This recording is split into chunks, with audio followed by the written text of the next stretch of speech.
Pardon me and my tone. You can't step to my throne. They ain't working like me. I did this on my own. You asking where we been, huh? I don't know where to begin, huh? All this dirt on my skin. I just came here to win. I'm more than a man, I'm a monster. Somebody call a pastor, doctor. I got a 6 sense for imposters. So now I'm coming for the whole roster. It's not a game, why you playing with me? You could double back, lose track, try and hang with me. It must be in my veins, something you can't tame, cause I break the game. Can't control me. I got the power, I got the keys, cause I break the chains. They try to hold me, I'ma push back, just wait till you'll see.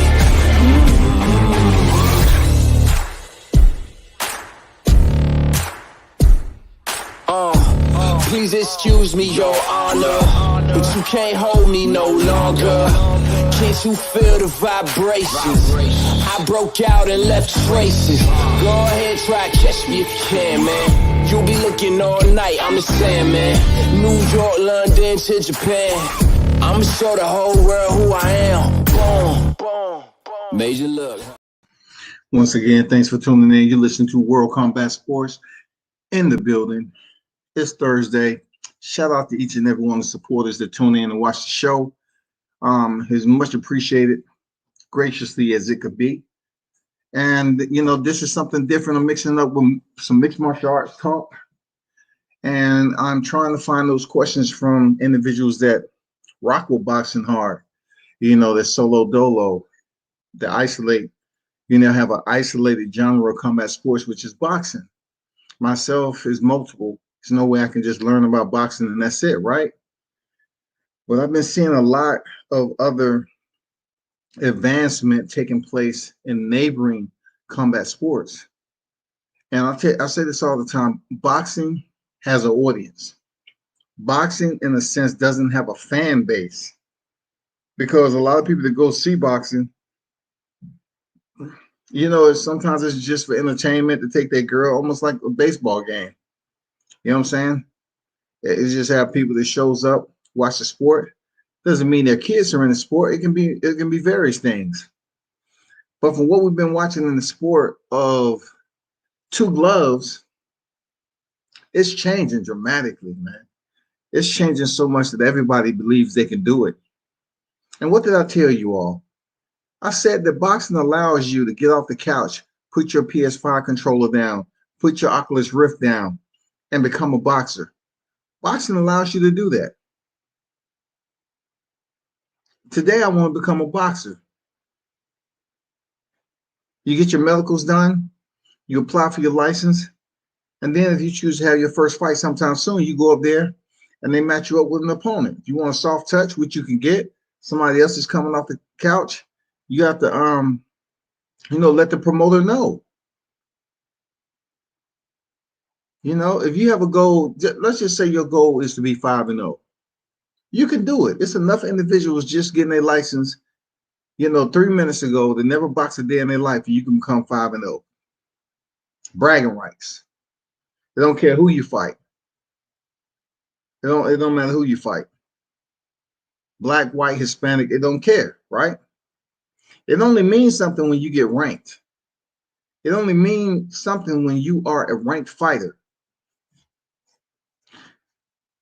Tell me or explain to me, how is this possible? I watch the UFC all the time, right? It's the top tier premier promotional system for mixed martial arts. Been around since the 90s. I followed it since the inception of them having UFC 1 and all the changes that took place with them, you know, mandating weight classes. So they start to organize a little bit, you know, working with a standardized 4-ounce gloves. You know, at one point in time, one of the rules was you couldn't throw somebody out the cage. You know what I'm saying? There was no biting, but you could groin strike. You could hit him in the nuts. It was legal. At one point in time, headbutts was allowed. I mean, can you imagine being headbutt today with everything that they know? You know what I'm saying? Someone headbutting you into submission while you in the crucifix. They just headbutting the shit out of you. Open you up, boom, blood everywhere. You continue to just headbutt the shit out of them. Look at this picture right here. Israel Adesayna, Francis Ngannou, Kamaru Usman. Now this is a unique picture of amazement, people. Look at these individuals. They're African. Not only African in life, but they're African as athletes that have did a fantastic job in gaining those titles. The one that did it the easiest was Israel Adesayna. Absolutely no doubt about it. Israel Adesayna just faced his first loss with Juan Blachowicz in trying to move up to 205 pounds, light heavyweight. But besides that, you can't tell Israel that he hasn't had a fast track up to the championship level. And the first time he was able to get it done against Robert Whittaker, the first time. So he did it the easiest. I would say he did it the easiest. And we're gonna go through who did it the easiest, and then we're gonna talk about their career as a champion thus far. So for Francis Ngannou, who's in the middle,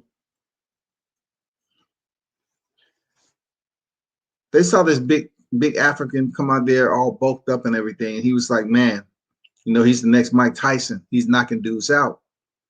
And you know, World Combat Sports sitting up here saying, okay, the same dudes he's knocked out has been slept once before and woken up. So I'm not looking at who he's knocked out. Who is he knocked out that hasn't been in that state of mind before? So they were saying, oh, he has more punching power than Mike Tyson. So finally, when he faced Stipe Miocic, all Stipe Miocic did was what? Use his boxing defense, because he can actually box. So he used his boxing defense, especially early on. He was knowing Francis Ngannou was going to load up on those dang heavy shots, and he was just slipping underneath them, you know, keeping good distance, tiring out Francis, who had no ground game, really had no kicks. So you take that loss, right, when he was challenging for the title, and then the wins that he had, you know, dispersing Yordinho Rosenstrike, knocked him out in what? Was that like 30 seconds? 30, 40 seconds? Anyway, he knocked him out. And then, you know, he had another fight where I forgot who it was. It wasn't Derek Lewis. But, you know, Francis went on there and got that job done too in devastating fashion. Matter of fact, let me tell you who it was. Let me get something straight right here. Because Francis Ngannou, they were saying this man was the next Mike Tyson. This man was who you want to go and see. He's a beast. He's behemoth.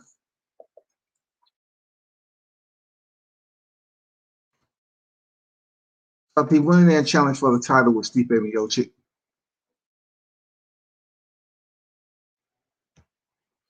He's Francis the Predator, 16-3, and he's 34 years old. So let's go back. He lost to Stipe Miocic, and this was the point I was trying to make. This was 2018, y'all. And this is the comparison I'm trying to make to boxing, right? 3 Africans in the UFC hold titles right now, world championships. Just back in February 2018, he lost to Stipe Miocic, a UD. Turns back around 6 months later and faces Derek Lewis, is one of the worst MMA bouts I ever seen in life. He was very scared because Derek Lewis got those goddamn TNT night sleepers. You know what I'm saying? Derek got them TNT night sleepers. And Francis was just absolutely hesitant about engaging with Derek Lewis because he does have knockout power. But Derek Lewis won unanimous decision. So he steps in there with Curtis Blade again, right? Him and Curtis Blade had already had one outing where he lit up Curtis Blade's eye, fucked him up. This time around, he stops him in round one. We saw what happened to Cain Velasquez, former champion Cain Velasquez, came down with an injury. He thought about changing levels and getting in close, you know, and using his impeccable wrestling to take him down. Because Francis can be taken down, you know, but he was stopped round one. Incredible, right? He came off a back-to-back loss, and now he has round one stoppages. Then he faced Junior Dos Santos, round one. Daniel Rosenstruck, round one. That's 5 fights since losing to Stipe Miocic, right? One, which he lost to Derek Lewis, but you want to talk about his win streak. He went on a 4-fight win streak. 4-fight win streak. Now, these are not even guys besides Jorginho Rosenstruck. I don't think these guys was in the top. I'm not sure if they always in the top 10. It depends on the UFC because they recycle their fighters a lot. But Cain Velasquez, you know, his name held weight back then. And there was a lot of rumor mill out there. That was his last fight. But Curtis Blades, that was the rematch. He didn't get it done. He won a 4-fight win streak. Stepped back in against Stipe Miocic March of this year, 2021. And he finished him in round two in distinct, dominant fashion. Do you believe actually that can play out the same way in boxing? Could it? Potentially the way that Francis Ngannou did. Potentially it can play out in boxing like it. It might play out in boxing. It might, the way Ngannou was supposed to do it. But he took a long road. He worked his way back up there. I mean, I'm talking about 4 fights, round one stoppages. Man, you can't even say nothing bad about the Predator, man. You know, the man has made the improvements and he's doing what he's supposed to do. Let's go to Kamaru Usman that's on the far right. What's there to say about Kamaru Usman? Believe it or not, Kamaru Usman that's over to the far right, he was one of the most boringest fighters to me a while back. He always used to talk about he was going to go in there and destroy these cats, but you know, when he was actually called himself putting in work, he said he only went 30%. So I'm like, you went 30% and kept him that long? I mean, when are you planning on going to 100 and get him up out of there? So I believe, I don't know if it was his team or he turned the corner or he had some other shit going on in his personal life, but he turned the corner. Kamaru Usman turned the motherfucking corner. So let's go get some EDU on Kamaru Usman. Because out of all these guys, I think Kamaru Usman is hands down turned the corner and has the better fan base, in my opinion. I'm serious. Not Izzy and not Francis Ngannou. I just don't see Francis Ngannou there yet. You know what I'm saying? I just don't see him there yet. But check this out, my boy Kamaru Usman.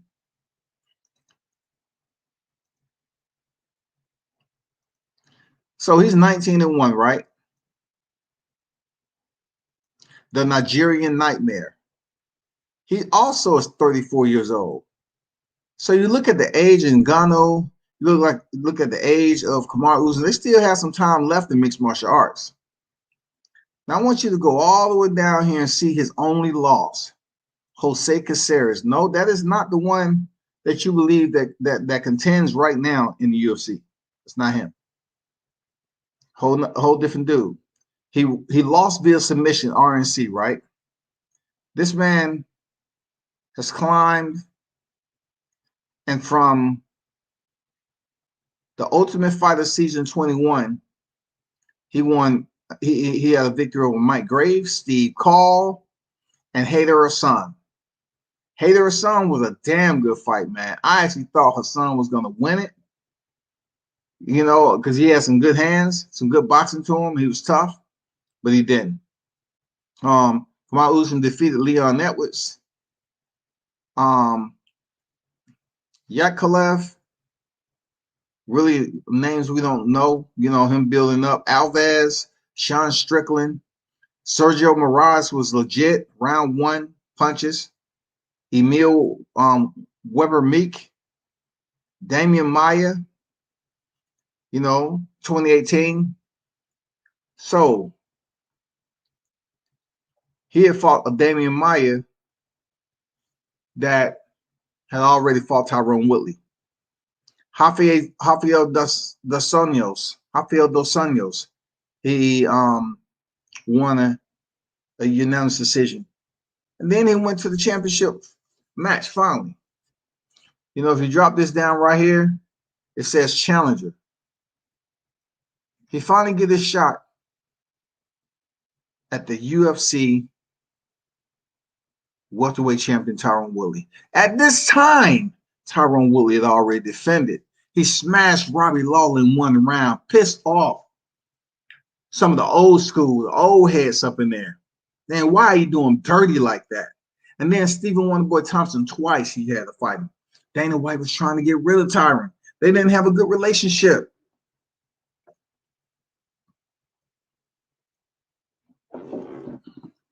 Look, I'm going to be honest. The UFC was looking for a white star around that time. Stephen Wonderboy Thompson had the nice smile. I mean, impeccable karate background. I mean, competing on the highest level before he came over to the UFC. I mean, they have just too many trophies. Then he had Damian Maya up on his belt, Darren Till. I mean, Tyrone Woodley, when he says he's a 5-time world champion, yes, he is. So in 2019, he ran into Kamal Usman, who I thought heading in here, I said, man, he's a boring fighter. You know, man, Tyrone Woodley should be able to defeat this dude. But not the case. Usman put on the clinical in there. Both fighters negated their wrestling to a point. Kamal Usman was able to break down and deteriorate, you know, the conditioning of Tyrone Woodley, and just made it a very banal type of fight where it was still technically sound, so to speak, but it wasn't nothing that was coming from Tyrone to give the suspense level to the fight fans to think this is going to, you know, be a back and forth exchange. He couldn't get it done. So he picks up the title and he go fight Kobe Covington, a guy who he has absolute personal beef with. This is a Nigerian nightmare now. He breaks his jaw. All that MAGA hat and all that putting the president's belt, all this bullshit. Man, Kamal Usman showed. That's it. Oh, shit. Okay. Kamal Usman might be the man. I mean, he just dispersed Woodley. He broke down Kobe Covington, who has pretty decent wrestling and very respectable punches. He broke him down in round 5. Jorge Masvidal. This is where it gets a little fizzy. You know, street legend turned mixed martial artist. He has an incredible fan base. Last minute replacement because Gilbert Burns tested positive for COVID. Boom. Unanimous decision. So Jorge Masvidal said, imagine what I can do with a full fight camp. Imagine that, y'all. If I had a full fight camp, man, I crushed this dude. So they had their beef behind.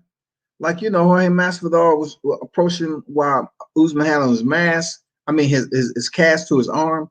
And, you know, they was going back and forth, jaw-jacking and verbal sparring and all this other shit. So he beat him UD. He moves on to Gilbert Burns, who gets his, you know, his second try at the title. These are former teammates. So they know a lot about each other. And Gilbert Burns came out and tried to do his best you know, to win. He tried to do his best and everything. He just didn't have enough. You know, Gilbert Burns has small arms. He is a BJJ world champion. But when you have a wrestler like Kamar Usman, who's legit, has legit hips, you ain't playing with no motherfucking you're not playing with no goddamn novice, nowhere close to it. This dude can wrestle. And he ends up knocking out Gilbert Burns. I'm just like, shit. He broke Colby Covington's jaw.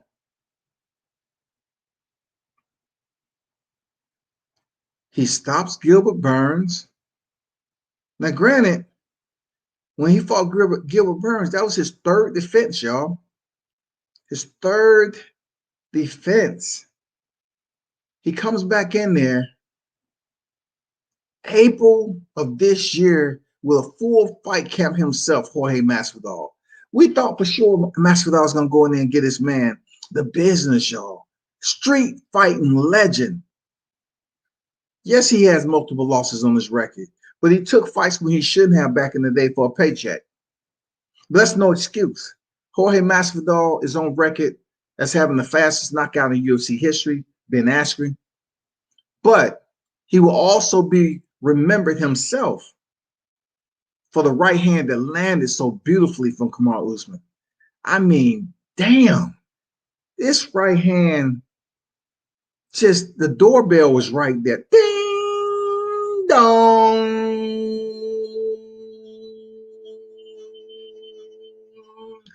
Welcome, Jorge, to the upper room.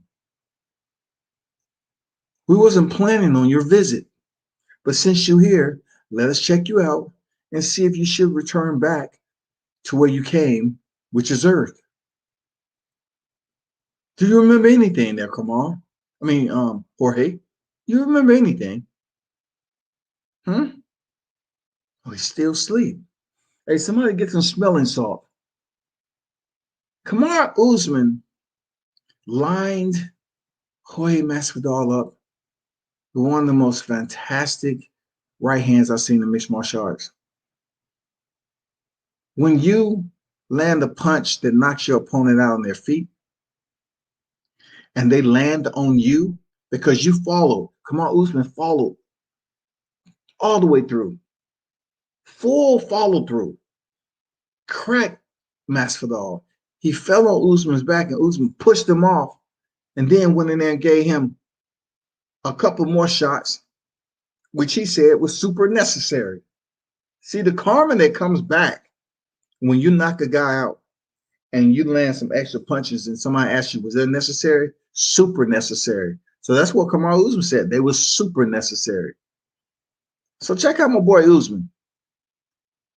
Look, Willie for the title, first defense, second defense, third defense, fourth defense. He's did everything Tyron Woodley has done. Except when Tyron Woodley earned his world championship, he knocked out Robbie Lawler in one round. He went the distance with Tyron Woodley. Besides that, I'm looking at Stephen Wonderboy Thompson. I'm looking at resume now. Resume. You know what I'm saying? I have to look at the resume of it. You know, Stephen Wonderboy Thompson, Darren Till, and Damian Maia. You know what I'm saying? And then I have to look at Colby Covington, Jorge Masvidal twice, and Gilbert Burns.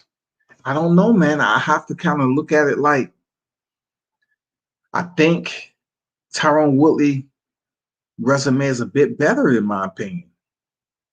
Because he fought Stephen Wonderboy Thompson, who was tough. I mean, twice. And he fought Darren Till, a much bigger fighter. But he's 19-1. All right, 19-1. But how can these, y'all correct me if I'm wrong. Let me stop sharing. Y'all correct me if I'm wrong. How can these three Africans be champions at the same time and it cannot happen. We haven't seen it happen in boxing in recent era. Why is this impossible in what you're looking at? These are legitimate Africans. How is that impossible in the sport of boxing that we cannot see this lineup? All of these guys earned the titles the right way. It wasn't given to them. Israel Adesayna defeated Robert Whittaker. Francis Ngannou defeated Stipe Miocic, who's considered one of the best heavyweights in the world. And then Kamaru Usman stepped up and faced Tyrone Woodley and defeated him. You have from right, okay, Kamaru Usman in the white shirt to your right, 170-pound welterweight. It's skipping over to Israel Adesayna. He's 185 middleweight. And then skipping over light heavyweight to heavyweight, you have Francis Ngannou.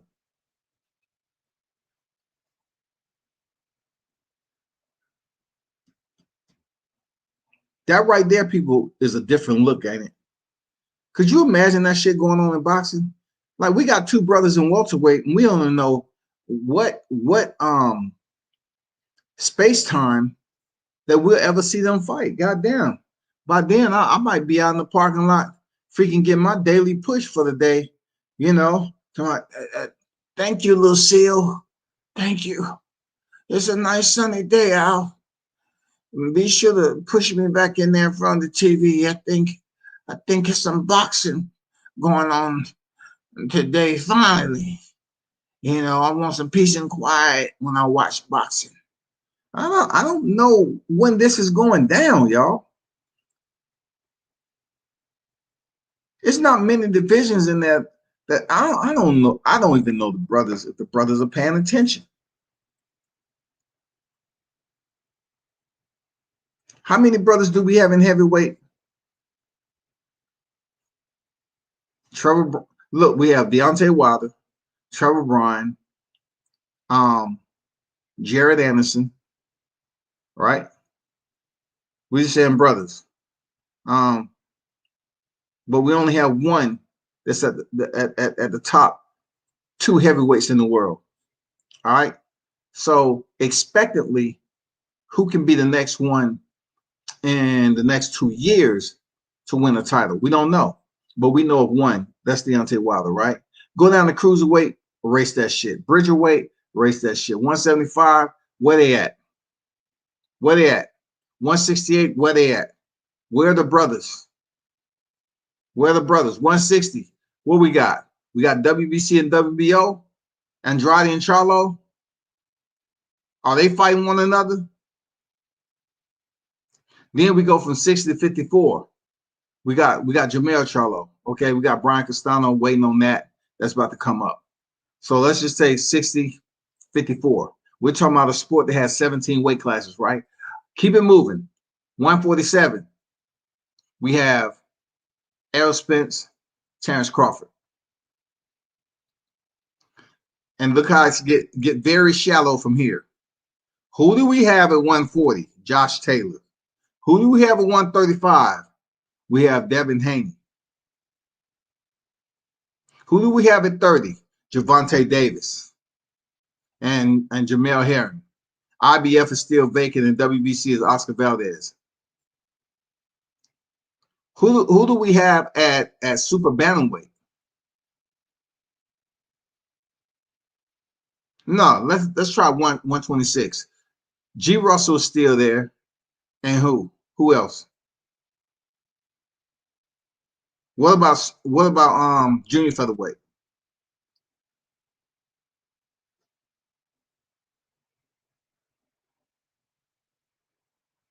Cool Boy. I think Cool Boy may end up unifying the division. It's according to how his fight goes with Brandon Figueroa. But it gets very, very shallow. Bantamweight. They have no brothers in bantamweight. That's champions right now.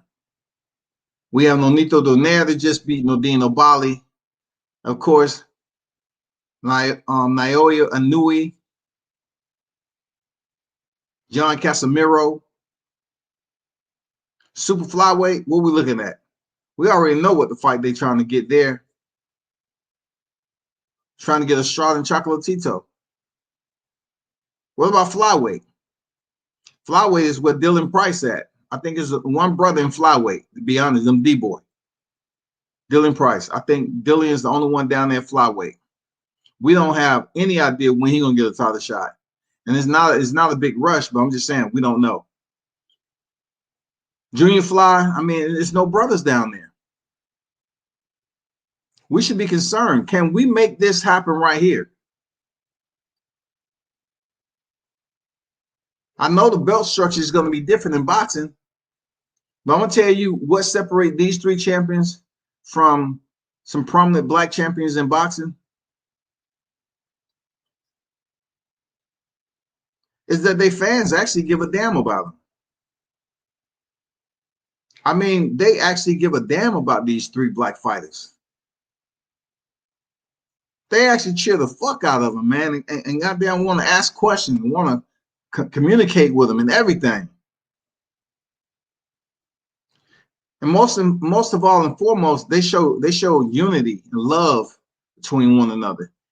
They do. They show this love, man.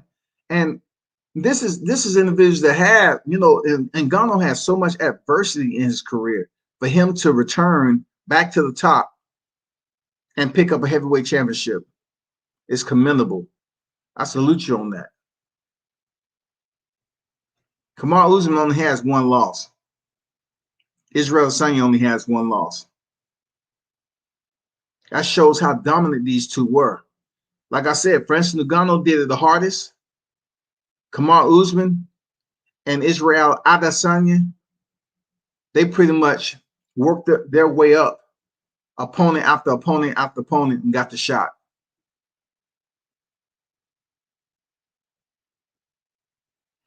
Israel Adesayna faced his first loss on this record for trying to move up and face Warren Blachowicz and found out he was too much of a bigger dude to do that. But he took risks and he earned more fans for that. But you know, I don't like some of the stuff Israel Adesayna does. You know, he has this thing about men. I don't know what's going on with this dude. I really don't. Seriously, I don't understand, because he did that shit against Paulo Costa, and now he turns around and do this shit. But this is not really, you know, something serious when it comes to how fighters treat one another. But for him, he loves going for those private areas, those private areas that supposed to be exclusive to that human being body. You know what I'm saying? Their temple, whatever, your body. You're supposed to treat your body. But Israel Adesanya loves trying to infiltrate that. You know, he must have a fetish. I have no idea, but this is like the second fight where Adesanya has did some weird off the wall shit. You know? And I don't understand why. I don't know why, you know, you need that in your life. Why the fuck you need that, Adesanya? Why you need that shit in your life, bro? That's what I'm saying. Why do you need this shit in your life?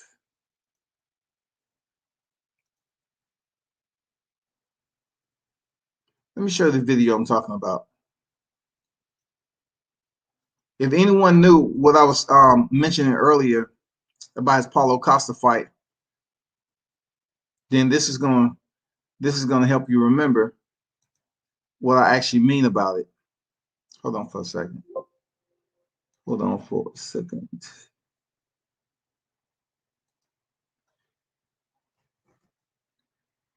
If y'all in the building, hit that like button, man. We about to get on some boxing talk sooner or later.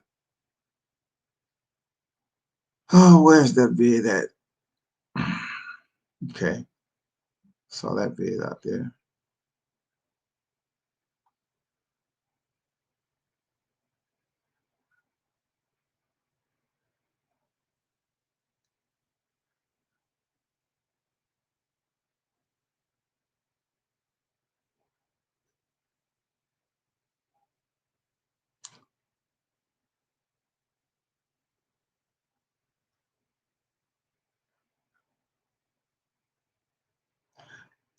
I can't find it right now. When I get it, I'll let you know. It's not that serious, but I'll let you know. Let me get to Big Dog in the building. Salute there. Killer, what's good? Izzy's like a rock star. Yeah, Izzy's came a long ways, man. He has his own little flavor, but I'm still, Izzy to me, he does some questionable shit, dog. I'm trying to hold up. I'm trying to retrieve this video right quick.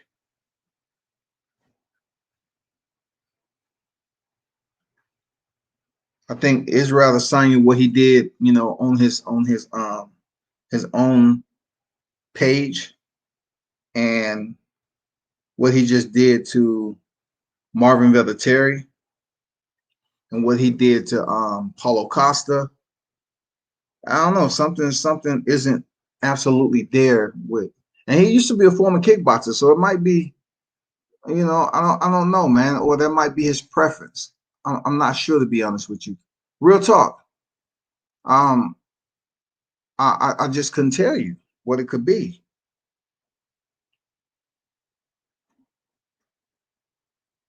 I don't know if that's his way of demasculizing another man that he just beat in the ring. I mean, in the cage. But I'm not sure why it's warranted when you earn the victory, when you're doing so well.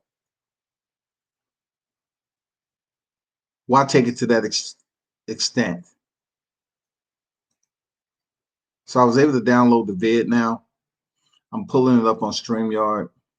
Somehow it was taking a sweet ass time. I told to fall in. I told the video to fall the fuck in.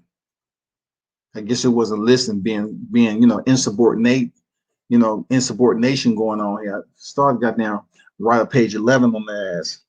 So check this out right here. The other two kings need to talk to Izzy about his mannerisms and behavior, because it's very questionable outside of the sport of combat that this has any relevance to it.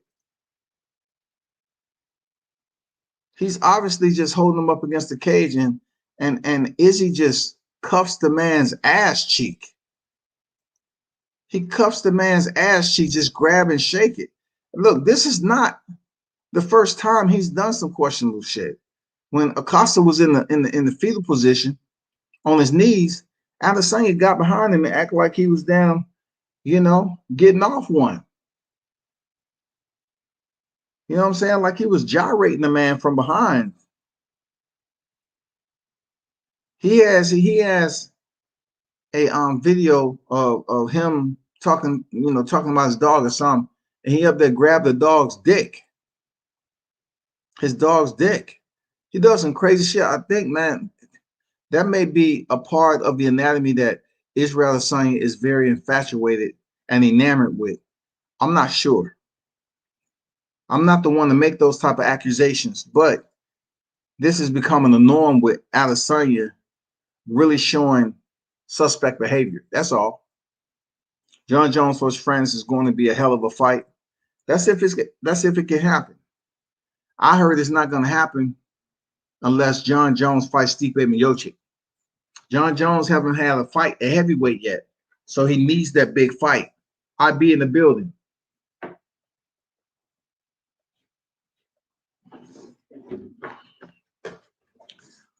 But that's a good point, man. Mark in the building. What up? What up? Definitely emasculating, not necessary. Why Israel? Remember Brona humping Madonna? Yeah, to me, yeah, AB did what he did, but for Adesanya, this is a continuing thing when he's fighting opponents. He walks away, feel like he's satisfied, like, damn, let me grab my opponent's ass cheek so I can see how firm it is. The referee didn't even warn him, it looked like. Seriously. He didn't even warn him. And Marvin Vettori stood up and act like, he wasn't worried. Look, he stood up. He acted like it was another day. He squeezed the man's ass cheek. Oh, but anyway, back to the three kings. It's unbelievable what they've been able to accomplish. More so Israel Adesayna and Kamaru Usman because they only have one loss. Francis Ngannou is the least athletic out of these two, in my opinion. It doesn't matter how big he is. I just feel like he is reduced in his overall skill set when it comes to Kamaru Usman and Israel Adesayna. He has the power, yes, sir, but also he has a lot more to prove. You know, when you get to the heavyweight division, it's not like the old school. Like a lot of heavyweights will go to the ground, like Nogueira brothers. Nogueira brothers will invite you to go to the ground jiu-jitsu with them. Real talk. But you see how the game changes with new fighters all the time? You know, like Cain Velasquez used to use his wrestling all the time. But when he found out he was injury prone, but he used to use his wrestling. What about Fabricio Verdun? His jiu-jitsu off the back is just sick. He was the first man to submit Fedor Emelianenko, man. It was just incredible. But the game changed to stand-up fighters. These are stand-up fighters at the end of the day. Yeah, Kamaru Usman can wrestle, but he's not going in there trying to take it to the ground and sub you out like Charles Oliveira. They're boxing. These Africans right here are pretty much using their hands. And more so Israel Adesayna, you know, he uses kicks periodically. But they're using their hands, man, to dictate how they're gonna win that fight.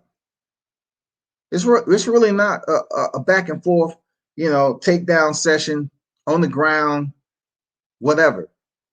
These three don't really go to the ground like that. But it's just amazing to see three Africans able to thrive as champions in the UFC. I mean, I'm talking about they're fighting the best competition. They're fighting the best competition.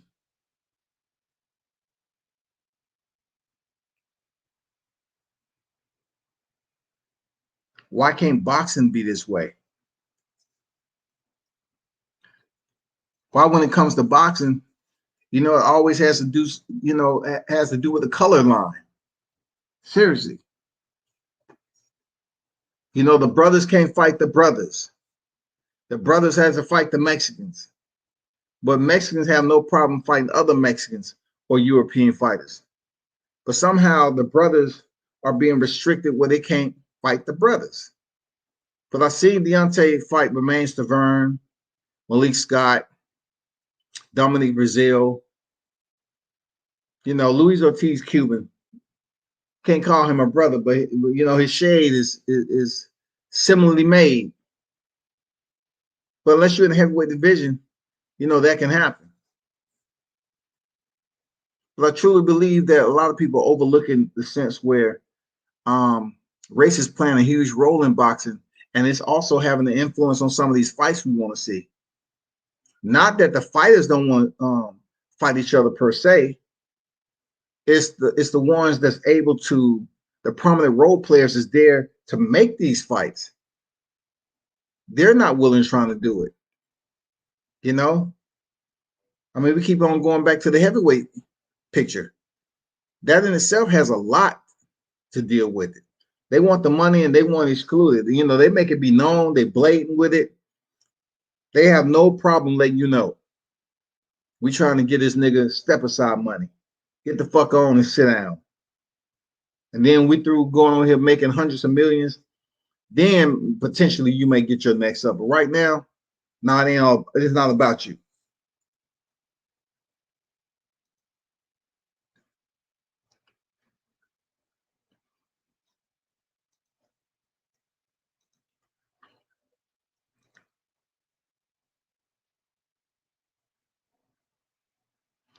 Yesterday, I didn't have a chance to talk about Ryan Garcia. So Ron Garcia should be back in the ring soon. But what did I tell you all several months ago? That Ryan Garcia, everybody knew he was leaving the sport early. He said he wanted to leave at 26, right? What did I tell y'all? I said, I think it's going to be, it may be potentially before that. And the reason why he's going to be in Hollywood. Ryan is that quirky, goofy dude that can go over the Hollywood that has the looks for it. You know, he's a handsome dude and he can go to Hollywood and make some money off his looks. That's why initially we thought he had this huge female fan base and he was going to do big things. But, you know, Ron Garcia started to show his femininity in certain areas. I'm not sure. He was ducking everybody. He was talking all that bullshit, dangling motherfuckers on a string, puppetizing his audience. Oh, yeah, Javante, if you don't fight me, you'll forever taint your leg. I mean, come on, nigga. And you pulled out of your own call out. You trying to tell me you reneged on your own call out. Anyway, he's in a movie. He's going to the silver screen. And it's a movie about an inspiring American Mexican boxer. And you know, it's about Ryan Garcia. He's gonna be the co-star in it. So, like I said, he's heading to the silver screen. It's already in effect. He's gonna probably come back here and fight whoever, but it's already in effect. It's already in effect, people. Teofimo Lopez. Just so happened after he restructured his deal with Top Rank, the Triller card, it was a wash. He caught COVID. I do thank the Triller staff for being so professional, you know, reaching out to me because, you know, I had to go through a little bit more tougher situation with turning around my plans and heading back home because I was heading from LA to Miami to cover that fight week and then coming back then to cover Tank. But it's a lesson learned. Teofimo, you know, all of a sudden he catch COVID. And I hear certain people saying that, you know, it happened coincidentally when Top Rank restructured his deal to the fact where he would get a minimal. He would be touching M's, as Daniel Jacobs did. This man is touching M's, okay? Touching M's with 17 fights. No. Let me back up. 16 fights?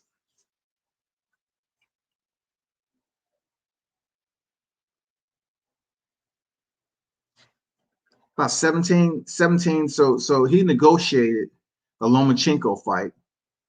And he negotiated, 17 fights, right? He hasn't had his 18th yet, 17. So at 17, guaranteed to make millions per fight, guaranteed. And that's outstanding, man. That's good business work. But no one can tell me that he ain't mad and burning inside from Floyd Mayweather sliding into his fight week and having the fight on Sunday. You can't tell me that he wouldn't felt some type of way. You know, he wasn't all irritated. And, you know, he was talking the shit behind the scene. You know, he probably called Floyd all sorts of niggas behind the scene. Like that selfish nigga. He don't he have enough money? What the fuck? You know, he is selfish. He ain't trying to raise the sport. He trying to tear down the sport. He ain't doing shit for Latino fight. Shit. You know, I bet he was burning up inside, man. But he'll get it together. You know, the fight has been rescheduled for August. And, you know, of course, George Kambosos felt some type of way deep down inside. He was upset. He was boiling over. He said, why did you not get the vaccine? Why didn't your team prepare you with the vaccine so that this won't happen? Which makes a good point. And I'm wondering why he hasn't taken the vaccine, though. Why? Why hasn't he taken the vaccine? I know George Kambosos has. I know Team Wilder has, and plenty other. So he already, you know, was vaccinated. But why didn't Teofimo take the vaccine? What's up with that? Jahi Tucker, not sure if you've seen him fight, but he fought Israel Barbosa. All right. Jahi Tucker is out there in NYC. You know, shout out to my boy Shalom. It's been a process with him changing level, changing stances with what he's doing in boxing. You know, now he's taking on some prominent roles, some of the positions in boxing. But they have this very, very talented fighter, Jahi Tucker, that's over there. And people was kind of, you know, I know Timothy Bradley was kind of, you know, giving him his criticism because he only 4-0. But I asked him in the last interview who was his trainer, because every time he steps into another fight, he looks different. He's doing something different. And he's not afraid to mix it up in there. This guy right here is an individual who he understands the seriousness of it. But when he get in there, man, he's in the zone. And he's almost dancing in the ring, like he's on stage. Like he talks to the camera. You know what I'm saying? He goes in there and let his hands do the talking. He's rhythm in motion. He puts on a show. He put his hands behind his back. And I know, you know, Timothy has something to say about it, but he's a showman, man. I think there's going to be a lot of people that start to move towards and check out Jahi Tucker and support him, because he is one of those fighters that puts on a show for the fans.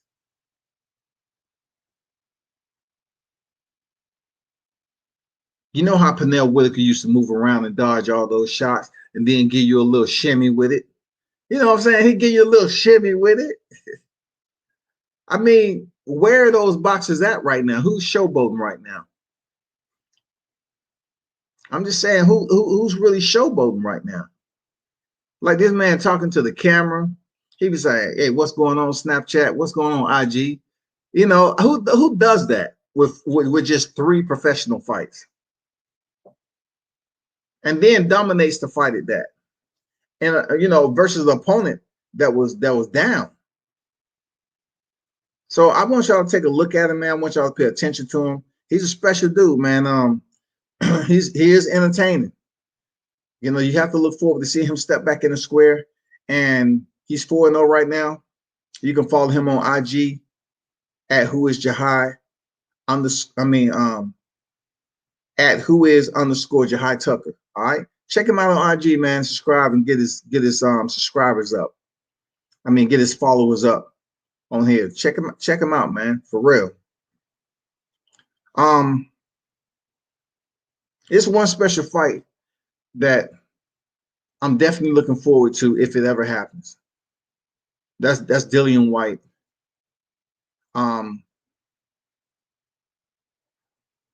Dillian Whyte has been like the orphan that couldn't. Dillian couldn't get adopted by the WBC in the right way. He came close to, you know, playing out in the yard and shit. But we remember the time where Eddie Hearn told him to jump on the mic. He said, Deontay, where you at, Deontay? When, peep this out. Eddie Hearns had him tap dancing for Deontay Wilder when he had already lost to Joshua. And to me, the priority would have been to go reapproach your fight with Joshua. Now he's the champion. That would have been a much more intelligent route to take. Go approach Eddie Hearns and say, listen, I want a rematch with Anthony Joshua. He knocked me out in 7. Now he has the belts. I want a rematch. But no, he was trying to go for Eddie. Look, Eddie Hearns tried to make this happen. He was trying to hope that Dillian Whyte get a fight with Deontay Wilder, win, so they can have an all-UK. I'm telling you, this shit's been going on forever. So they can have an all-UK fight over here in which Anthony Joshua would beat Dillian Whyte again.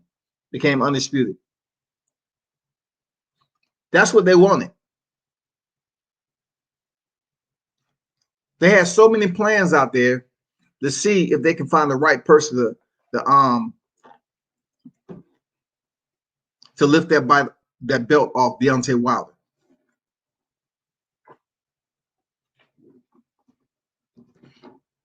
So it was really nobody over in the UK could do it because Anthony Joshua was just absolutely paranoid about facing Wilder.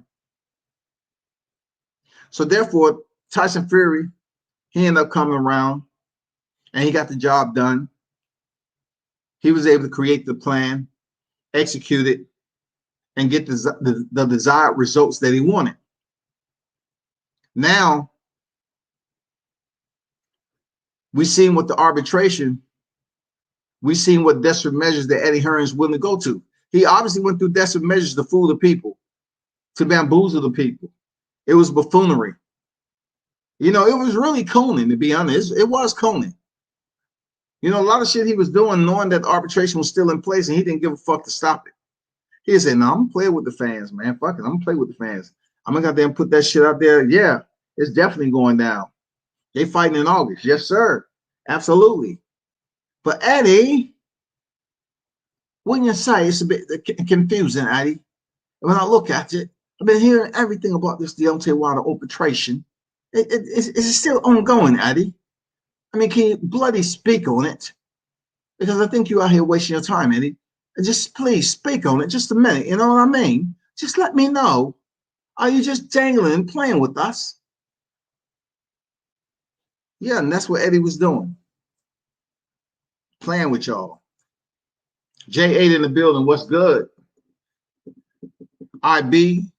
T.O. Sr. broke his personal record for saying the N-word that day. They said Floyd don't respect Latino fighters. He made a lot of money with Latino fighters.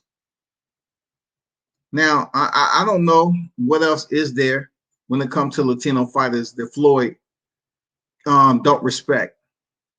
This is why I say it. We know him and Oscar De. We know him and Oscar De La Hoya had their backstory, and you know he didn't like the Oscar. He used to work with Oscar. You know the whole story to that shit, right? He had to be the B-side against Oscar. He did that.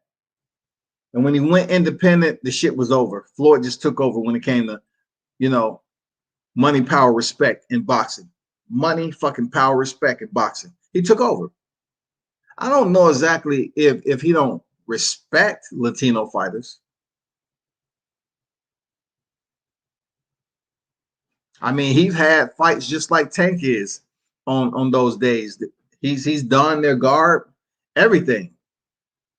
But of course, Lopez Sr. is gonna be pissed because they go through fight camp and they're dropping weight. That's tough on your body. They're depleting weight. Hey, the fight is off. Now you have to rebound just a little bit. So now you go from June 19th, it's off. So June 15th, they found this shit out, something like that. June 15th. Now the fight is in August. So you have over a month. You have damn near, I think, you could have close to 30 days attached on to, you know, your fight camp now. So you have to be smart. Of course, stay in the gym. And then all those training sessions and sparring and all that, that shit costs. It ain't free.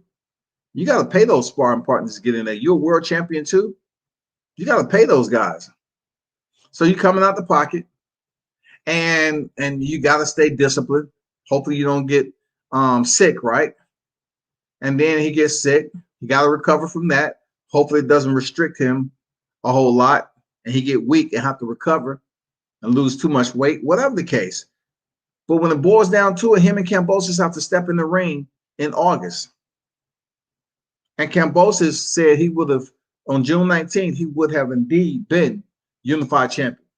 How true that is, yet to be known. But Kambosos has seemed like he's running that green light special on Teofimo Lopez.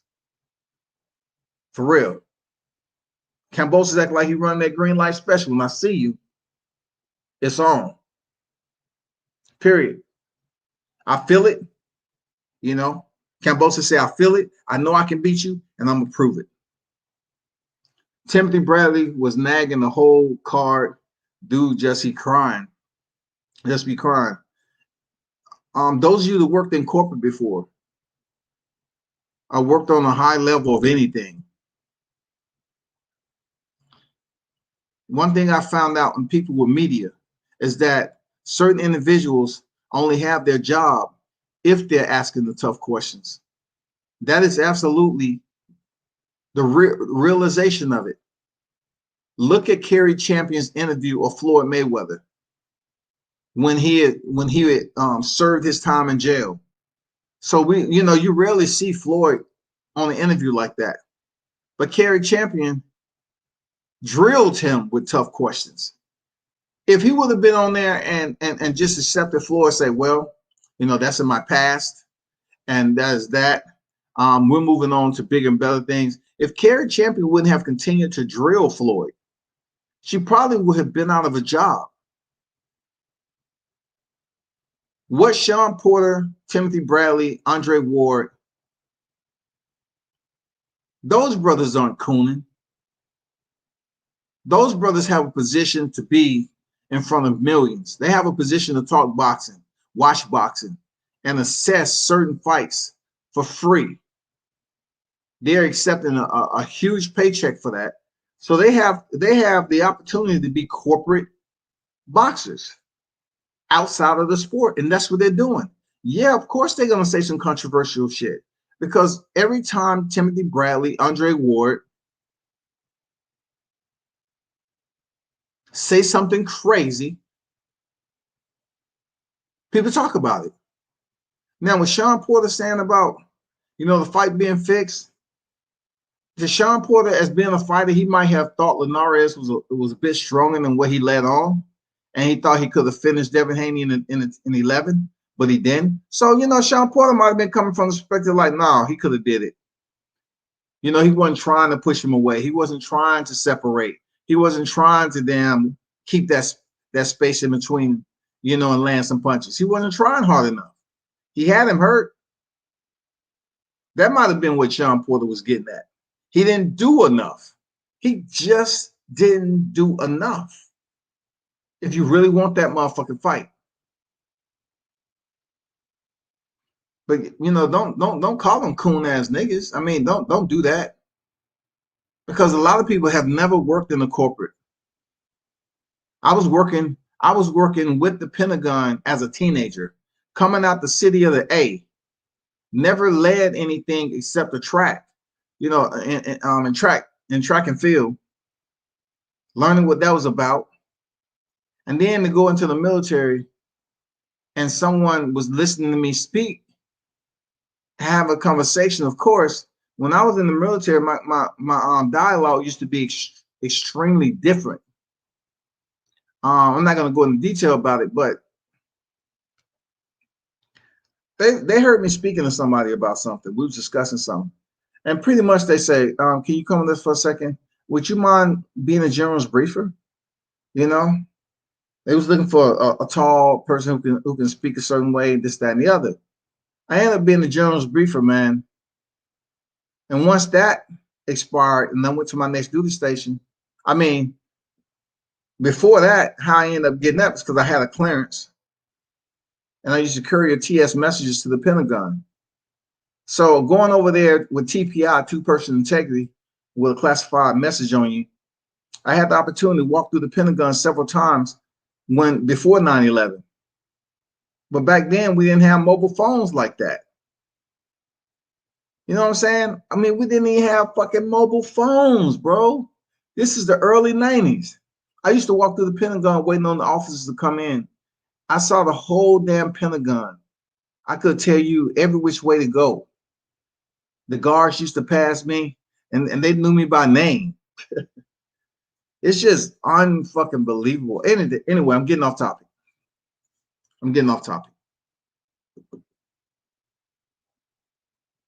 Nakatani. I believe Nakatani can beat Vasil Lomachenko. I believe Nakatani is one of those guys who believe in himself, especially getting off the canvas against Felix Verdejo twice. I believe Nakatani believes he's content with going ahead against Lomachenko. I truly believe if Nakatani fight the smart fight,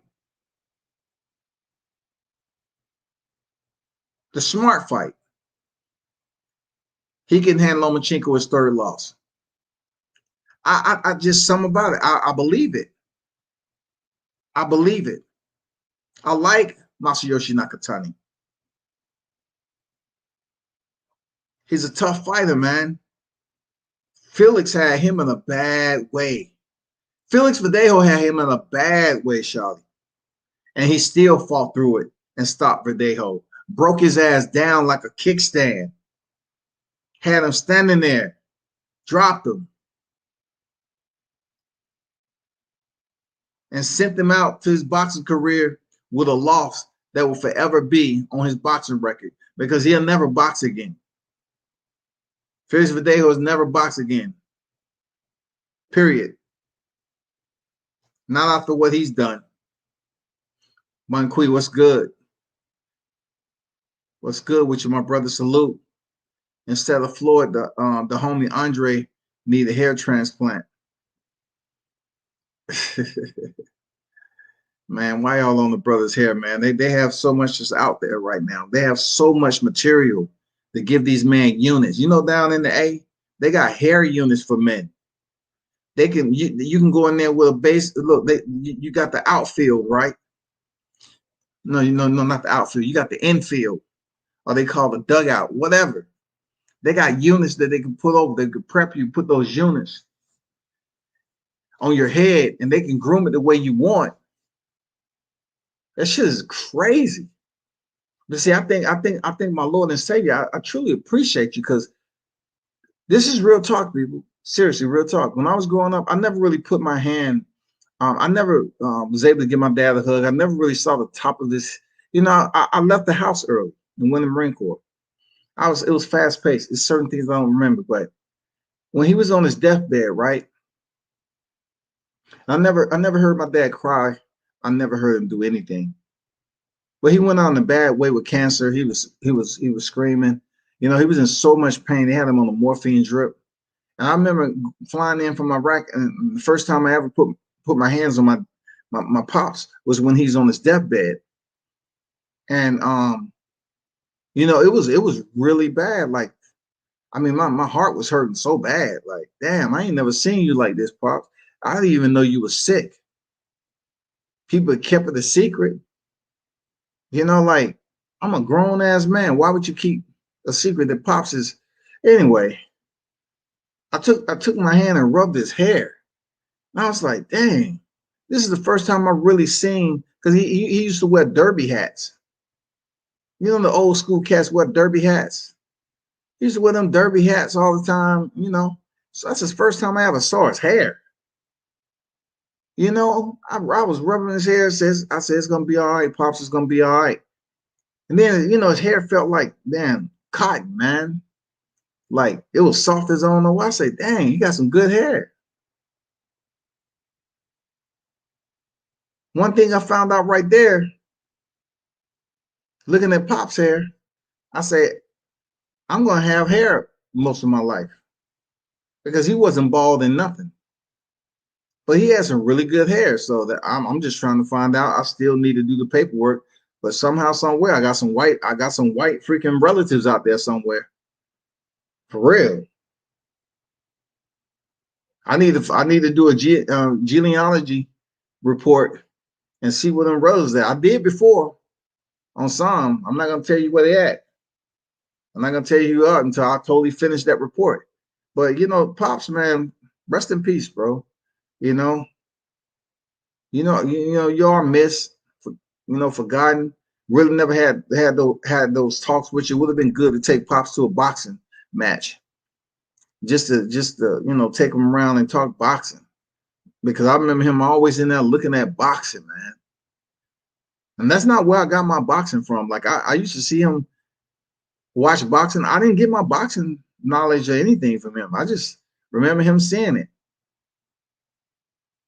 I got my boxing from the inner city, the gym downtown. That's where I talk to the boxers at. Nakatani versus Loma. Japanese man got Loma shook. I think Nakatani gets it done, man. I'm confident he gets it done. Real talk. I think he gets it done. It's a very tall fighter. I don't want to come in here and it looked like Lomachenko all of a sudden has this Tyson Fury power. You know what I'm saying? I don't buy that. I don't buy him being able to stop Jorge Linares the way he did. I just don't buy it. I don't buy it, man. It's just something incredibly odd about Linares having 5 losses via knockouts. I don't see Lomachenko stopping Nakatani. Lomachenko doesn't have the power like that. He went the distance with freaking Luke Campbell. He dropped Luke Campbell once and finished a decision. Where's all this power coming from? He went the distance with Teofimo Lopez. Where's all the power coming from? That's all I'm saying. I don't want to see it, because then I'm going to say, well, I don't believe it one bit. I don't believe that's the case.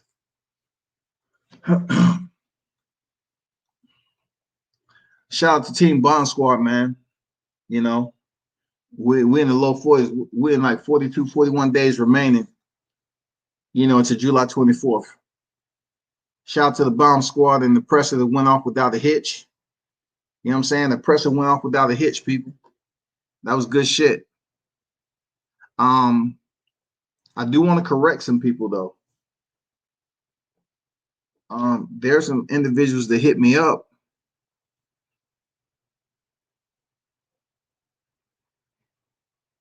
Oh, hey, coffee. Yes, I got coffee. Well, get coffee. I haven't even posted my other interviews yet. So I had to correct some individuals that was there on them basically saying that Wilder was scared during the press conference. That's why he didn't want to speak. And I said, you know, that's just so elementary for you to come to that conclusion, that a man cannot be mad, right, and keep his mouth closed than to open it and be thought as a fool, thought of as a fool, right? At that point in time, it wasn't something that was smart for Deontay Wilder to speak up and just become recklessly verbally erratic. You know, people would probably say, "Oh, he's mentally broken. He's unfocused. He's just going crazy." You know, that's what they did in the first fight. But now everything that's transpired from the rematch to now, why would he want to come in there and just speak volumes? No, just keep it short and quick. Keep it on the front page of the book and let your hands write the rest come July 24th. That's it. Give them the index. Just give them one of the, you know, just a little bit of the first chapter, the title, and leave it like that. It's up to them to bookmark that shit and then show up to the fight so they can get the rest of the story. That's what I suggest you do, because it was nothing that was going on that he was scared. Nakatani would beat Ryan Garcia's ass, man. He would beat his ass, beat the brakes off Ryan Garcia. But the press conference in itself, man, for Wilder, you know, having Malik Scott talk for him was in my opinion brilliant, because it even pulled the fans in even more. Like, it pulled the fans even more than to want to know, you know, about what he was thinking. They wanted to pull it out of him with questions. It was a lot of chatter around where I was, and they couldn't wait till the Q&A. They you know, people was plotting. They wanted to ask Deontay all about the Mark Breland situation, the loaded gloves, the egg weight. You know, people making jokes about wanting to see if his head is still injured. See, when I'm going around looking at this, I don't stay long. You know, my ears is just doing my logging, my cataloging, but also I'm getting a visual on who's talking like this. So I said, all right, cool. All right, got it.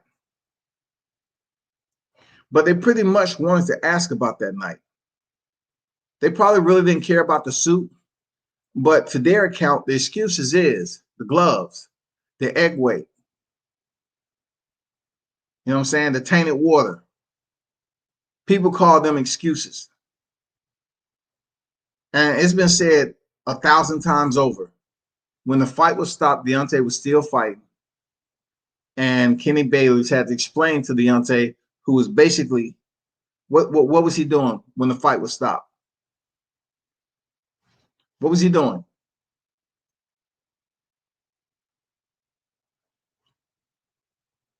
He was refuting it, right? Deontay Wilder was refuting the stoppage. He's like, no, man, what you doing? Don't stop the fight. No, fuck that, man. Hell no. He was willing to go out on the shield. So Kenny Bayless had to explain to him that the towel was out there. So recently, just like I was told way back that Anthony Durrell was over there talking about stop the fight. That's our champion, stop the fight. And then he lied and acted like he didn't have shit to do with it. But he just did an interview with Ness from TBV and said, yeah, it was me. Because he felt he was in danger. He felt like he did Deontay Wilder a favor in saving his life. That's what Anthony Durrell said. And he tried to put some other boxers that was there waving their hands to my stop the fight.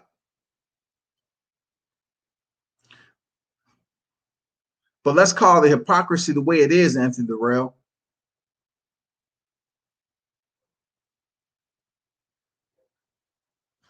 You have crunk history, right? Were you genuinely concerned about the champ? Or y'all was just placed in those positions to make sure y'all be a part of the dramatic ending? Were you part of the plot? Were you a part of the master plan? Were you one of the individuals in place to make that fight conclude the way it was? Because you kept on saying throw in the towel, and then you so sneakishly say, yeah, I probably had influence on Mark Breland to throw in the towel. And you up here saying, yeah, I want Deontay to win, but he shouldn't be mad at you. Like, you ever got your ass beat when it was one of the most biggest nights of your life? The magnitude, the scope of it, it was just incredible. The lights couldn't have been any brighter. But then have so many people that participated to the demise of you walking up out of there and still. So many people, including the man you was in the ring fighting. Why did Anthony Durrell have to be a part of something, a part of history, for the wrong reason?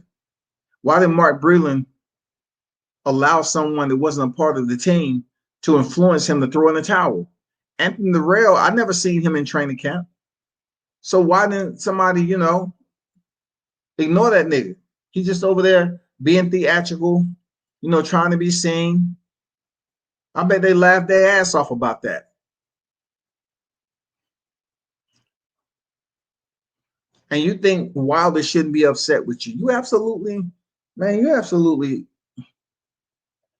some whole nother level of bullshit if you don't think he's supposed to be mad.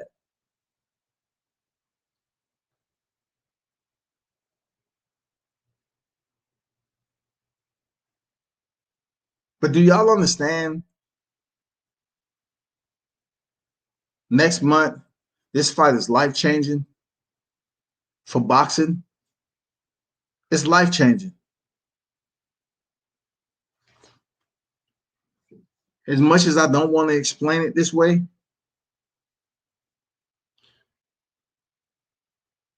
it's life-changing because Deontay Wilder, he gets his belt back. He definitely called the shots again his way. And I can almost 100% tell you it's not going to be a full fight with Tyson Fury. He's going for Anthony Joshua, right? Then we'll get to see Anthony Joshua come up with all these mandatories and all the other shit, right? But we may be able to get the fights like Dillian White. We might be able to see the fights, Joe Joyce, some of the other fights. We might get the fight. But then when it comes to Tyson Fury, if Tyson Fury wins, retains his belt, now you're going to have the masses over here on YouTube pick back up and gather up and say, oh, yes, kumbaya, oh, kumbaya. Whoa, kumbaya, undisputed. Kumbaya. These motherfuckers gonna be up there. They're gonna say, hey, we all need to meet at this place. Bring your lighters and your candles. We did it, y'all. Tyson Fury, Anthony Joshua going down. Look, they're gonna be so happy in a fight that they can't even attend. They're just happy because, not that it's undisputed, just because they didn't want Wilder to be in the equation. It's hatred. This motherfucking hatred is double-bladed. You know, it's just so double-bladed, man. That's why Team Wilder, bronze bomber, he totally understands. You know, he's cut from that cloth. He understands what needs to happen. Total destruction, mayhem, chaos, blood. I'd rather trust AB words over Anthony Durrell. Anthony Durrell, man, he need to be worried about other shit than a heavyweight champ for real. He just need to worry about some other shit. I ain't gonna lie to you. He need to worry about some other shit than what went on February 22nd from now on. You know? When it comes down to it, man, the real ones, you know, the battle lines have been drawn and the formations formed, God damn it. Time is a ticking. Time is a motherfucking ticking. And you know, you don't have to rush it. We don't have to rush it. It's gonna come. It's gonna come. What y'all think about? And also, let's not forget that Gervonta Davis is fighting Mario Barrios and attempting to collect his another championship at his third division. This is a big fight than what people know. Like, the fight card is legit. Like, it's respectful, man. You have some super welterweights that took losses. They get the fight to redeem themselves, man. The J Rocks, the Erickson Lubin, and Jason Rosario, they get to redeem themselves. That shit with Erickson Lubin and Jason Rosario, man. That should be motherfucking Independence Day right there. That shit should be motherfucking Independence Day all over again. I'm talking about pyrotechnics, motherfucking incoming, outgoing, all the motherfucking fireworks and light show you can imagine. That fight right there should be it to kickstart the main event. That shit should be absolutely off the damn scales. Then the crowd, you know, the crowd is already settled in. We good. Then we bring in Davis versus Barrios. A lot of people are asking, can his power transfer over to 140? Does he have it?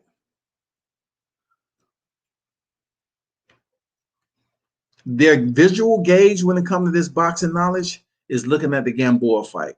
But Gamboa is tough, man. Gamboa's a tough dude. The big question is Barrios. Will he be able to handle the pressure of Gervonta Davis? His hands is not as fast as Gervonta Davis, but he is the bigger fighter. So does he have enough power to slow Gervonta down if he's able to take it into the later rounds? Does Barrio possess this shit?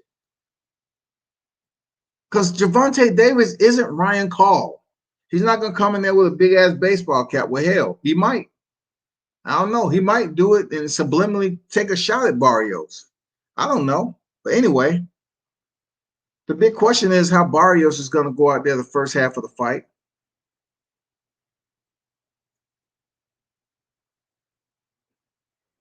What is his game plan going to be? Does he want to, you know, go off what everybody else has been saying and say, hey, take a look at the Gamboa fight? Tank don't have no cardio, yo. Tank don't have no cardio. And don't do that. I wouldn't do that. Real talk. I wouldn't go in there with the intention to do that. Teofimo Lopez and Vasil Lomachenko, you know, try to come on in the back end of the fight. you'll be Leo Santa Cruz all over again. You know, Leo Santa Cruz probably never thought he'd get a little fatigued, but he did.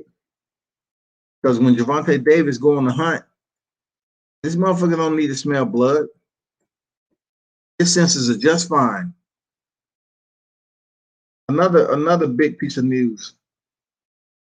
It came out. Oscar Valdez signs new multi-fight deal with Top Rank. So we can assume that he may indeed run in Shakur Stevenson with one of those fights.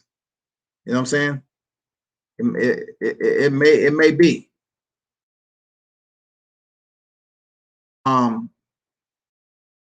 Vitor Belfort, former UFC champion, is set to face Oscar Valdez in a exhibition bout. Vitor Belfort, back in the day, man, when he was built, physically chiseled. Vitor had some motherfucking hands. I'm not gonna lie. When he was a young Vitor, dude had some of the quickest hands in MMA. This is when they were still developing the rules, and Vitor used to wear shoes. He was still wearing wrestling shoes. Now, of course, De La Hoya, being who he is, multi-division champion, you know how it is, Hall of Famer, all that shit. With all the drugs and all the other stuff, is he going to be over there representing boxing accordingly with Vitor Belfort? Or he's going to go in there and allow him to have some shining moments where, you know, you make it seem like MMA really can come over here and fuck with boxing? Because that's exactly what he's representing. Vitor Belfort has been around, man. He's one of the legend veterans in the sport of mixed martial arts. If Oscar De La Hoya, you come in here and your body is not really linking up with the pace or the activity in the ring, and your heart start to feel like it's about to fall out, and you take a knee, I mean, what is that going to say, man? It's going to say further and further again. You're having these doors swing wide open back and forth, allowing anybody to come over here and get an opportunity to fight an exhibition. All you got to do is have a little bit of name. Just have a little bit of name, buying power, you know, sell some tickets, and you're good. So you're straight.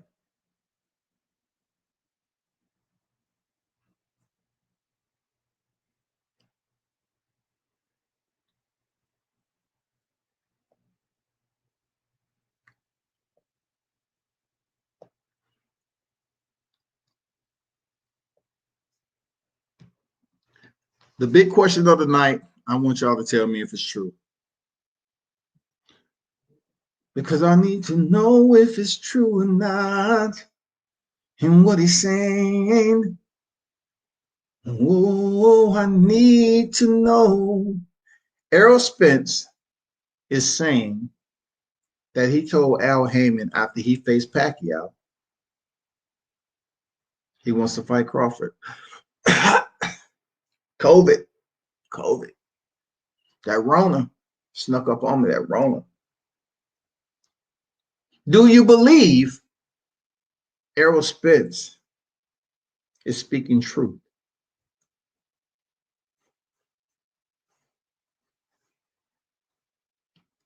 Then I see the attachment. If I don't get it, I'm moving up to 154. So does the fight happen, people? Is Errol Spence really looking to sign and ink that contractual agreement with Terrence Crawford after Manny Pacquiao? Do anyone believe it? Or you're just treating it as a SOS? Like you're going to put it up there for people to see, but we don't know for sure that, you know, anybody's going to come and check it out and see, you know, if it has any legitimacy to it. Like, is this for real? Is this in the registry?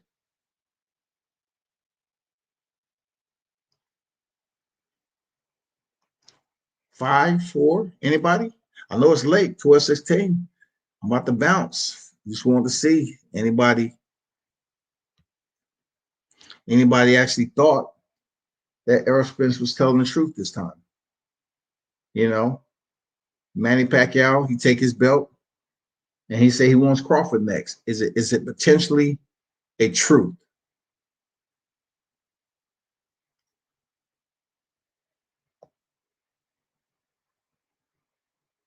Appreciate everyone for pulling up. Turn up and tune in to World Combat Sports.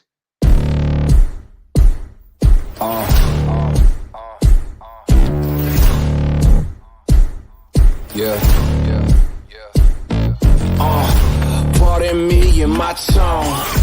You can't step to my throne. They ain't working like me. I did this on my own. You asking where we been, huh? I don't know where to begin, huh? All this dirt on my skin. I just came here to win. I'm more than a man, I'm a monster. Somebody call a pastor, doctor. I got a 6 sense for imposters. So now I'm coming for the whole roster. It's not a game, why you playing with me? You could double back, lose track, try and hang with me. It must be in my veins, something you can't tame, cause I break the chains. Can't control me. I got the power, I got the keys, cause I break the chains. They try to hold me, I'ma push back, just wait and you'll see.